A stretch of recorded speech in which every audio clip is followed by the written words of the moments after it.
Good morning. It is Thursday, June 4th, 2020. I'm Keith Tebow. Hope you're going to enjoy what looks like is going to be one of our first summertime days on the South Coast. It's going to be a beautiful sunny day. So if you can, please get outside and enjoy it. Thursday morning is our normal time at 9:30, where we speak with the mayor of the city of Fall River, Mayor Paul Coogan. Mayor, good morning. How are you today? Morning, Keith. How are you? I am doing well, thank you. I want to start by talking about a subject that actually broke last week that we didn't have an opportunity to talk about locally. That was the murder of George Floyd in Minneapolis. There's been many protests and demonstrations across the country. There was a peaceful demonstration on Sunday in Fall River. There's two others planned, one for today and one for Saturday. Let me just ask you first, Mayor, what was your reaction to what you saw? And how has the city, in your opinion, handled not only the demonstrations, but relations with its residents here in Fall River? Well, what I saw on that tape was a criminal act that had nothing to do with any kind of police work I ever heard about. He Anybody that held their leg on someone for 9 minutes like that's just good old murder to me. And I hope the guy gets the full sweep of justice. That's no way to treat people. And if I saw that in Fall River, I can assure you we would do everything we could to remove that person from our employ and make sure that the district attorney did everything he could to remove him from society. In your opinion, how has the city and its police handled our diverse culture here in Fall River? I'll reflect back to Sunday's march. Obviously, the police were there. I saw nothing. There was positive interaction all day. I guess there was a little bit of a disagreement about which way a group was going to walk up the street, but I wasn't there for that. When they were down in front of Government Center, it was a really positive exchange between the police and the marchers or the supporters. I have total confidence in the Fall River Police Department. It's funny you bring that up, but this morning I was driving by Heritage Park at about 7 o'clock to see what it looked like for today's event and who was in the parking lot at the boathouse. Our chief of police, Chief Cardoza, he and I both said, "You're thinking the same thing I am?" I said, "Absolutely. Let's see what this looks like." And we talked a little bit. And, they obviously want to work with people that are putting on these kind of events. We met with a group at Lafayette Park, but I do want to correct you on one thing, Keith. I think Saturdays was postponed. There's some bad weather rolling in. They're going to have to schedule it, but they did postpone Saturdays at Lafayette. Today we're going all ahead full at 12 o'clock down at Heritage. Okay. Well, thank you for that update. It's the first I had heard of that. We had the opportunity this week, and as a little bit of a plug, I'll ask people to visit our website, FRCMedia.org. There was a photo of Officer Edmund Damaris interacting with Kendrick Dixon, one of the participants in Sunday's event at Government Center. And it was a moving photo, one that I think a lot of people hopefully will take as one of hope and of potential healing. So I had the opportunity to speak with them, both of them together again on Tuesday. So go to our website and have the opportunity to see how they both reacted and what they said to one another during that brief exchange following the event on Sunday. All right, let's move forward, Mayor, in terms of COVID-19. Governor Baker this week announced that phase 2 will be starting on Monday, June 8th.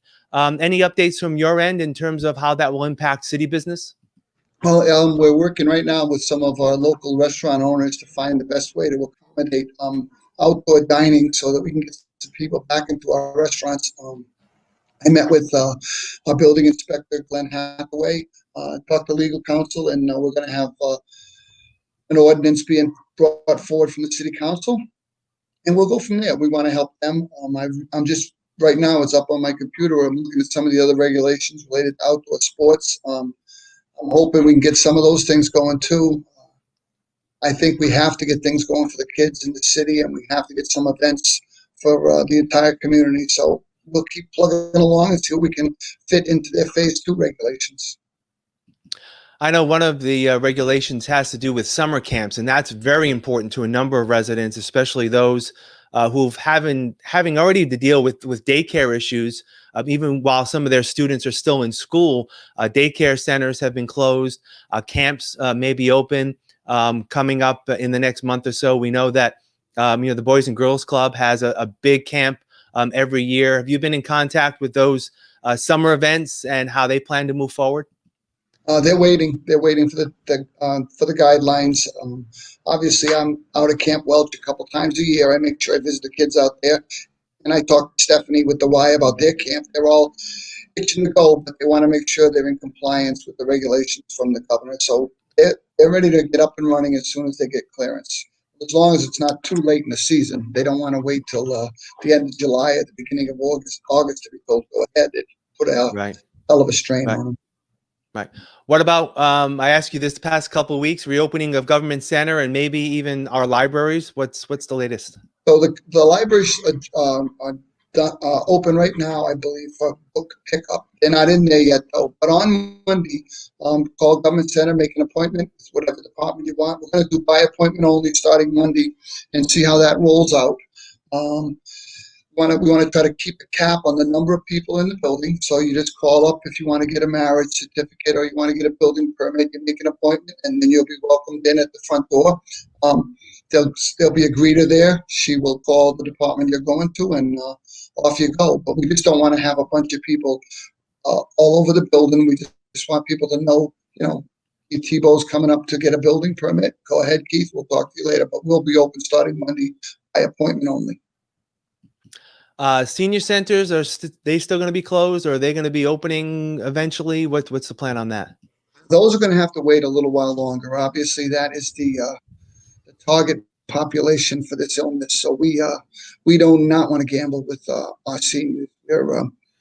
We had a meeting yesterday. We were trying to accommodate the people that work in those centers, but right now we're not going to be open to the public. That's a very nervous proposition. As you know, most of the people that have passed away from COVID are the older age bracket, so we don't want to mess with that. Let's get back to city finances.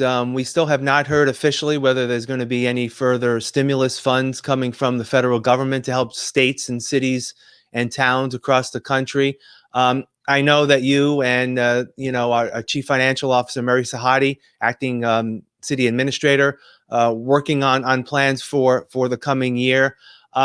Yesterday in Rhode Island, the governor there talked about the potential of furloughs of employees. What's been some of those conversations? I know, we've only got a little over 3 weeks left to the fiscal year, so something needs to be in place sort of as we head to July 1 and fiscal 2021. Yeah, I think we'll put a temporary 1/12 budget back in front of the council at the next meeting. We are not, it's so tough to write a budget when you don't have the projections. If you know how much money you're going to get, if you know what you could use it for, then you have a way to go. But we do have a federal stimulus check in our hand for $7 million, a little more. We're waiting for the next round. We have to get guidance on how we can spend that and how it's going to help the citizens in Fall River. When we get that, we'll know what kind of a budget we can put together. But we're waiting for state funding and federal funding just like we were before. It seems like we'll be okay to close out the year if some things break our way, and then we'll get ready for July 1. All right, Mayor, short and sweet this week. Thank you for your time. Enjoy the great weather, and we'll talk again next week. Have a great week. Thanks, Keith. Thanks again to Mayor Paul Coogan for joining us on his weekly Thursday visit here at FRCmedia. Again, we invite you to join our website, frmedia.org, for the latest coverage of COVID-19. And of course, we'll be following along the local issues as it relates to any protests in the city concerning reaction to the murder of George Floyd. So I'm Keith Tebow. Thank you for joining me on this Thursday morning, and we'll talk again soon.